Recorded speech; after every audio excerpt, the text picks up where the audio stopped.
Adding 500 grams of warm water. Warm, not hot. It should be comfortable to submerge your hand in. If it's too hot, it will kill your yeast. Adding 10 grams of granulated honey, because why use sugar when there is such a thing as granulated honey? Honey just has way more flavor. We're adding this in here to feed the yeast. It'll actually just make the yeast way more active and make your bread rise much faster. Adding in 7 grams of active dry yeast.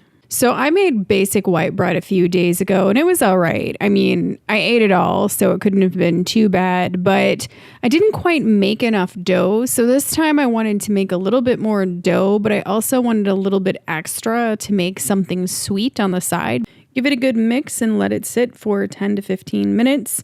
Your yeast should get nice and bubbly and foamy. This process is called blooming your yeast.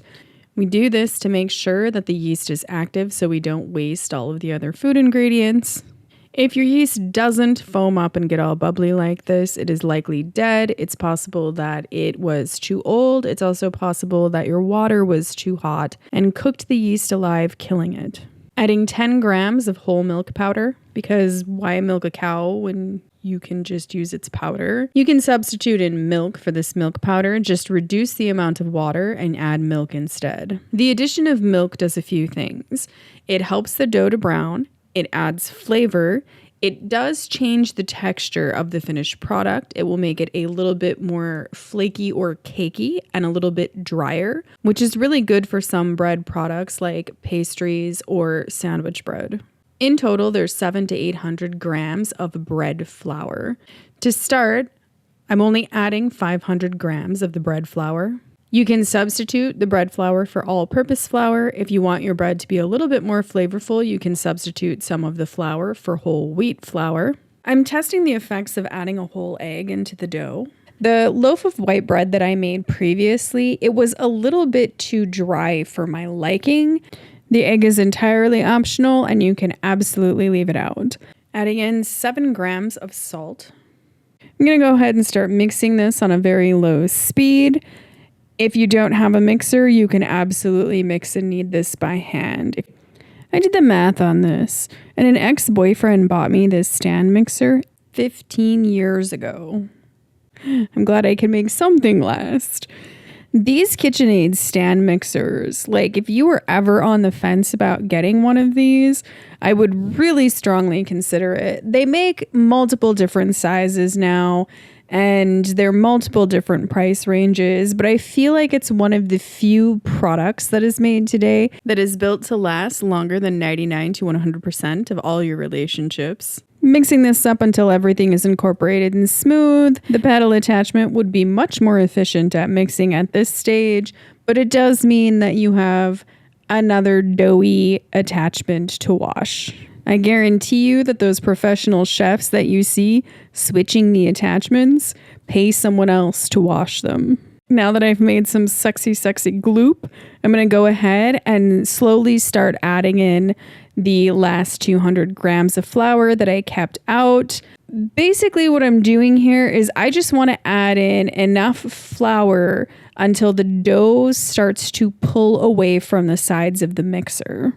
You can see here that after mixing for a while, I am still left with a thicker gloop. Adding in the rest of the flour and 90 grams of unsalted butter. It should be at room temperature.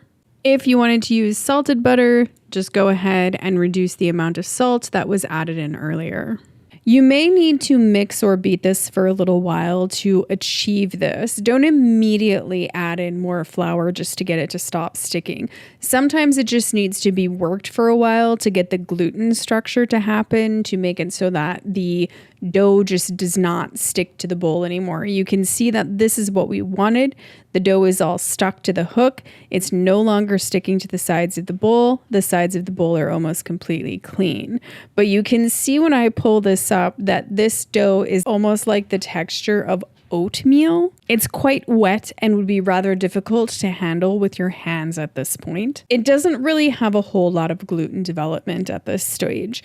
We're going to allow this dough to rest and raise for about an hour or until it's doubled in size. And then the dough will actually be much easier to work because it will have developed a lot more gluten. I'm going to go ahead and just cover this up. I'm going to put a little wet paper towel just at the spout. I do have a cover for this bowl that fits perfectly, made by KitchenAid, but because we can't really see it, I'm just going to use a glass cover from one of my pans and this wet paper towel. Once the dough is about doubled in size, we're going to do two things. First, we're going to melt 100% pure cocoa unsweetened chocolate. We're going to melt this under very low heat so that it does not burn. It is going to be about 1/2 of an ounce or about 14 grams. And I just bought a bar of Ghirardelli premium baking chocolate and used 3 squares. And then we're going to brew a double shot of espresso. And if you don't have either of those things, but you do have cocoa powder and instant espresso powder, you can go ahead and use those instead. It's very important that you let both of those cool down a little bit. They need to be lukewarm is okay, but they definitely can't be hot because you will ruin your dough. Empty the dough onto a floured surface. Then separate it into 3 equal parts. You can use a scale if you want for this, but it doesn't have to be super precise.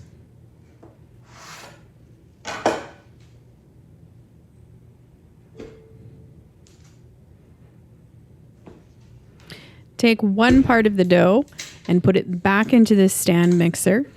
Turn the stand mixer on to low. Add the double shot of espresso into the dough.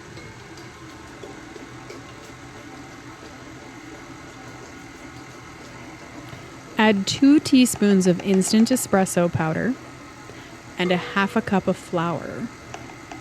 Mix the dough until it's fully incorporated. Once it's fully incorporated, play with the dough for a little bit so that you can feel like you actually did something. Grab another third of the dough and put it back in the stand mixer. Turn the stand mixer on to low. Slowly drizzle the chocolate in for dramatic effect, instantly regretting this choice. Turn the stand mixer off and put the chocolate in like a normal person. We're going to add in 1 teaspoon of 100% dark cocoa powder. Yes, we could have just used the espresso powder and the cocoa powder. There was no real reason to use the chocolate bar and to use the actual espresso, other than I thought maybe it would taste better in the end. Take the dough out, play with it some more, just until things are fully incorporated. FYI, this smells absolutely amazing. It smells so chocolatey. It's like a chocolatey, fudgy, yummy brownie smell. But don't taste it. 1, because of the raw egg and you don't really need salmonella. But 2, because it will taste like shit. There's hardly any sugar in here. Now, this is very important. You cannot skip this step. You need to take each and every one of these dough balls and give them a double to triple spank. I feel a little bit sorry for that white dough ball, but I feel even sorrier for the mess that is my stand mixer. Probably going to have to give it a little bit of a warm bubble bath for a while. Might even have to scrub it a little bit with the sponge before putting it in the dishwasher. This is so sexy and confusing at the same time. Let's go ahead and segregate our balls. You could keep the balls in a container together and allow them to rise, but then they will probably start sticking together, and you probably don't want that. We'll just go ahead and leave them here covered and allow them to rise for a little while. You will notice that the chocolate and the coffee ones are going to rise a little bit slower, and that might be because of the addition of the extra ingredients, but it's probably just because of how much we beat them. After about half an hour, we're going to go ahead and open these up, empty them out, and I'm going to take a little piece of dough off of each of these. You can see about the size of the dough. It's not really half. It's maybe like a quarter off. And that we're going to set aside to make something that is going to satisfy my sweet tooth.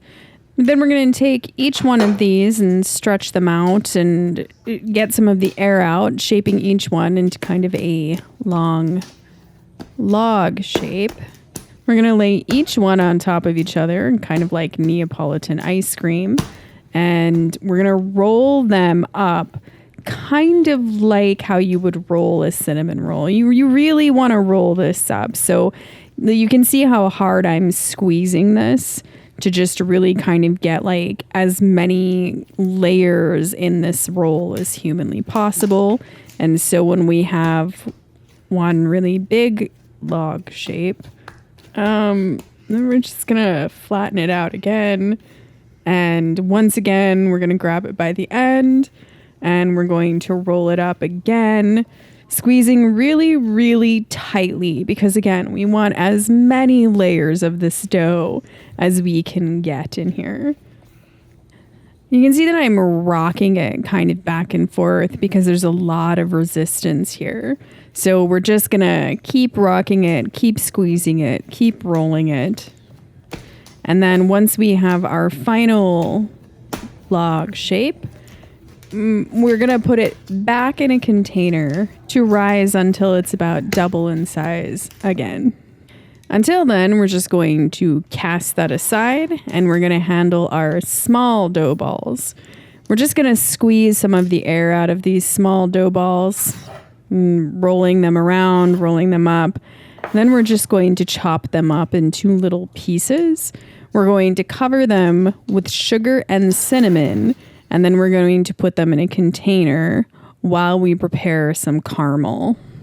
You know, I have 3 brothers. And at least one of them would walk into the kitchen here and ask me why I prepared a dish that looks like little pieces of dog poo.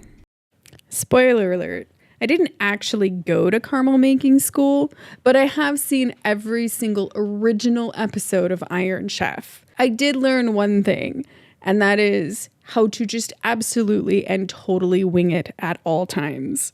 To start out, I melted about 1/4 stick of butter on very, very, very low heat. I'm going to add in about 1/2 cup of sugar.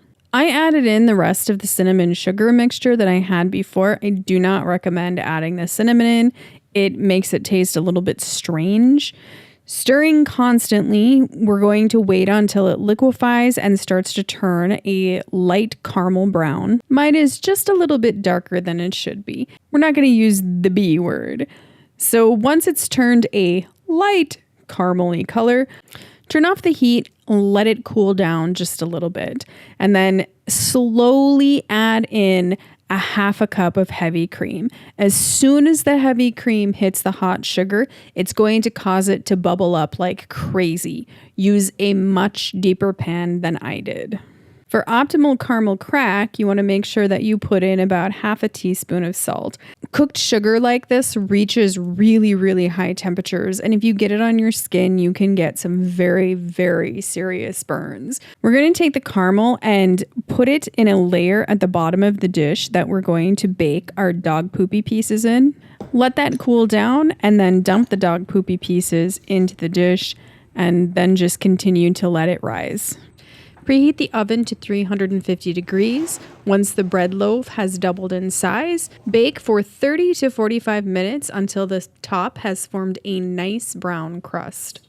This is going to take a lot of willpower because it smells like heaven. Allow it to cool completely before trying to remove it from the pan. A cool loaf is much easier to remove than a hot loaf. Bake the dog poopy pieces at 350 degrees for about 30 minutes until it's nice and brown on the top. Prepare a caramel catcher. You can see I made mine out of tin foil. I have raised sides. As soon as it's completely baked, you want to take it out of the oven and immediately turn it upside down into the caramel catcher. Be very careful. Again, this is very hot sugar. You can get a very bad burn. Mine would not release, so I had to go around it with a knife. As soon as it's out of the pan, take the pan to the sink, fill it with hot water, allow it to soak. This can be one of the worst things to try to clean. I always scoop the running caramel back onto the bread until it is cool enough that it stops running out. This does need to sit and cool for a little while before you can eat it. You do want to eat this warm, but not when it's hot. So I would let it sit for maybe 10 or 15 minutes and then check the caramel to make sure that it's not super hot still. I just cut a piece here. You can see that it has all of the pretty sections of dough like I wanted. It has the plain white bread. It has the coffee bread, and then it has the chocolate bread. And I can smell all of those different things here. It smells really, really good. I added some butter here because at this point, why not, right? If you're going to do it, then commit. The chocolate bread, it smelled really good. It tasted good, but it had a little bit of a texture that I did not like in the end. I had to eat like half of this before I realized that I didn't really like the texture of it, though. At first, I didn't really notice it because I just was overwhelmed by yummy, yummy caramel. This coffee flavored bread, though, oh my gosh, just wow. Something about that, like the smell of it, the taste of it, the combination with the caramel, there was something that had the ability to be absolutely magical there. Let me be clear, I will never make this again, like this sweet thing that I made here. I was not a huge fan of this, but I definitely think that I would make like sweet, sticky caramel buns without any cinnamon and with a little bit of lighter caramel out of this coffee flavored bread. I think that would be magnificent. I also think it would make an absolutely fantastic freaking donut. The next day, so you can see how beautifully this marbled and everything. On a taste test, I think that this has a wonderful flavor. It's not too chocolatey or too coffee-y. It's nice and savory. The smells are really pleasant. I really, really like this bread. Will I make this bread again? Absolutely. So here we're going to make a grilled cheese sandwich out of this. We have some Munster cheese. I'm going to put a slice on either side. I'm not sure why I keep spanking all of the food. Let's stack some nice roast beef on there, just like an Arby's commercial, and into the frying pan. Make sure to add salt and pepper to your grilled cheese. It is just the right thing to do. This honestly felt like the longest grilled cheese sandwich ever. It might be just a tiny bit browner than is optimal for a grilled cheese sandwich, but it's nice and crispy. I am a little bit crazy and I slice my sandwich diagonally in both directions. Sometimes I actually slice it into 8 pieces like this because I like to pretend like I'm rich and eating finger sandwiches. This was actually really, really good. I really enjoyed this grilled cheese sandwich. And sometimes it's just because you made it, it was homemade. And sometimes it's just because it actually tastes good. In this scenario, this actually just tasted good. And while this bread is convoluted, a little bit ridiculous to make, this sandwich was worth this. The money shot. We need a little bit of cheese porn.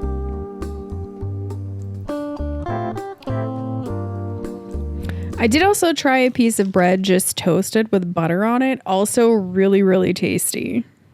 Later that night, I made some avocado toast for dinner, and I didn't really like this very much. The tomatoes, the juice, where it hit the coffee parts of the bread, it had a very off-putting, strange flavor. And in some places with the chocolate a little bit too. So I don't think tomatoes is pairing very well with this bread. I might try it again without the tomatoes. I definitely think there are some small things about this recipe that could be improved upon a little bit. I definitely think that one of the things that I might try is to leave the egg out the next time that I make it so that the bread is not quite so soft and moist. It could be that I just underbaked it a little tiny bit. So I think I probably baked it for about 40 minutes. So the next time I try it, I might do 50 minutes. Thanks.